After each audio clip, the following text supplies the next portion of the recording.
नमस्कार दोस्तों, बात करेंगे बिग बॉस ओटीटी सीजन 3 की। दोस्तों, बिग बॉस का ओटीटी सीजन 3 लगभग खत्म होने वाला है। आज है ग्रैंड फिनाले। कुछ ही देर में ग्रैंड फिनाले शुरू हो जाएगा और मिल जाएगा बिग बॉस ओटीटी सीजन 3 का विनर। लेकिन उसके पहले लगभग 45 दिनों से बहुत सारी चीजें घर पे हो रही थी। हम पल पल की अपडेट आपको देते रहे। बहुत सारी लड़ाइयां हुई, झगड़े हुए, प्यार हुए, मोहब्बत हुई, दोस्ती हुई, भाई बहन का प्यार हुआ, बहुत सारी चीजें हुई, इविक्शन हुए, इसके अलावा अनफेयर इविक्शन हुए, बहुत सारी चीजें हुई बिग बॉस के घर पे।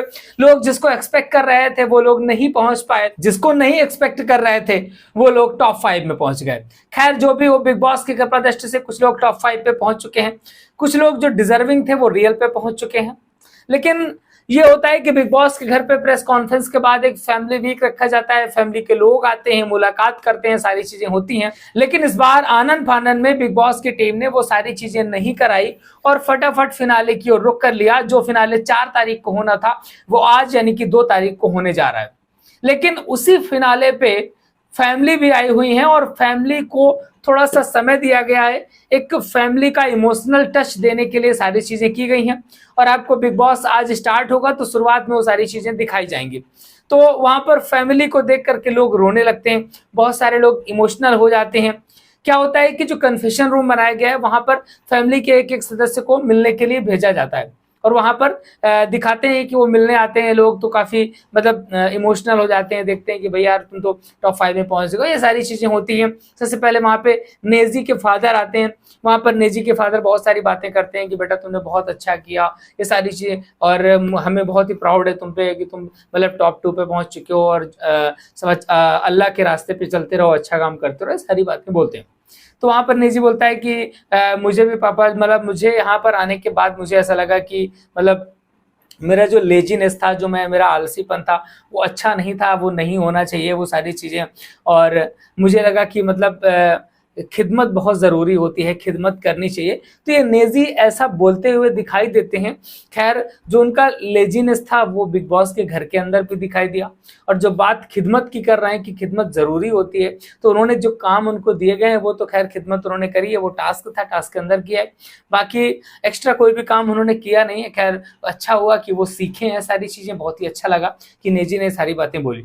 कृतिका की भी माँ आती हैं, कृतिका मलिक की माँ आती हैं, उनकी बहुत सारी बातें होती हैं कि भाई वहां पर कृतिका रोने लगती हैं कि भाई मतलब बाहर पता नहीं लोग मेरे बारे में क्या सोच रहे होंगे, लेकिन ये सारी चीजें। तो उनकी माँ बोलती हैं कि बेटा तुम डिजर्विंग थी, तुमने बहुत अच्छा किया, लोग तुमको प्यार कर रहे हैं इसलिए तुम आप टॉप वहां पे 5 पे पहुंची हो, ये सारी बातें कृतिका की माँ करती हैं। खैर, सना मकबूल भी होती हैं, सना मकबूल की भी माँ आती है और कहती है बेटा लेडी बॉस, मतलब तुम बाहर भी बॉस थी और हाँ अंदर भी लेडी बॉस हो, और परेशान ना हो। थोड़ा सा कृतिका की आंखें नम हो, सॉरी सना की आंखें नम हो जाती हैं।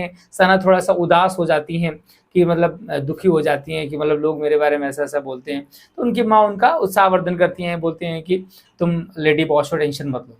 साईं केतन राव की भी गर्लफ्रेंड आती हैं वहां पर, जो एक बार आपने देखा होगा कि अनिल कपूर के शो पे, वहां पे शो में भी आई हुई थी एपिसोड पे। तो साईं केतन की गर्लफ्रेंड आती है, वो भी काफी कहते हैं कि तुमने मोहब्बत करना सीख लिया यहाँ रह करके, कि लोगों से मोहब्बत किस तरीके से की जाती है। तो ये सारी बातें बोलते हुए दिखाई देते हैं। और वहां पर रणवीर शौरी की फैमिली से कोई भी नहीं दिखाई देता, क्योंकि जैसा कि पता है कि रणवीर शौरी का वाइफ के साथ रिलेशन अच्छे नहीं है। इनके बेटे के साथ ही ये कुछ है, तो बेटा इनके साथ रहता है, वो भी फॉरेन पे कहीं रह रहा है, बेटा पढ़ाई वढ़ाई कर रहा है। तो इस तरीके से फैमिली वीक एक इमोशनल टच दिखाने की कोशिश की जाती है। और इसके बाद घर में इविक्शन का दौर चलता है। वहां पर इविक्शंस होते हैं, तीन लोगों को इविक्ट करना होता है। 5 में से 3 को तो हटाना ही पड़ेगा, क्योंकि जो बिग बॉस का एक सिस्टम है कि टॉप 2 ही लेके जाएंगे। तो वहां पर अलग अलग बॉक्सेस दिए जाते हैं, 5 बॉक्स दिए जाते हैं और बॉक्सेस के अंदर पर्ची होती है। और ये होता है कि इनको बॉक्स को 3 तक काउंट करना है, इसके बाद खोलना है, और इसका जिसके नाम की पर्ची निकलेगी वो घर से बाहर निकल जाएगा। तो इस तरीके से वो पर्चियां, बॉक्स खोले जाते हैं और वहां पर पर्ची निकलती है। साईं केतन राव की निकलती है, फिर इसके बाद कृतिका को इवेक्ट किया जाता है, फिर रणवीर शौरी को इवेक्ट किया जाता है। तो इस तरीके से इवेक्शन हो जाते हैं और बिग बॉस को टॉप 2 मिल जाते हैं। वहां पे टॉप 2 के रूप में मिलते हैं वहां पर नेजी और सना मकबूल। तो सना मकबूल और नेजी दोनों टॉप 2 पे मिल जाते हैं। इस तरीके से आज उनके लिए वोटिंग स्टार्ट होगी, लगभग 8 बजे से वोटिंग में भी रहेगी। जैसा भी होगा एक एक अपडेट हम लगातार यहाँ पर देते रहेंगे। चैनल को सब्सक्राइब अभी भी नहीं किया तो कर लीजिए, क्योंकि बिग बॉस ओटीटी के अलावा बिग बॉस 18 की भी अपडेट आपको यहीं पर मिलेगी। तो एक एक जानकारी अगर आप अपडेट रखना चाहते हैं तो चैनल के साथ जुड़े रहिए। मिलेंगे फिर किसी नए वीडियो के साथ।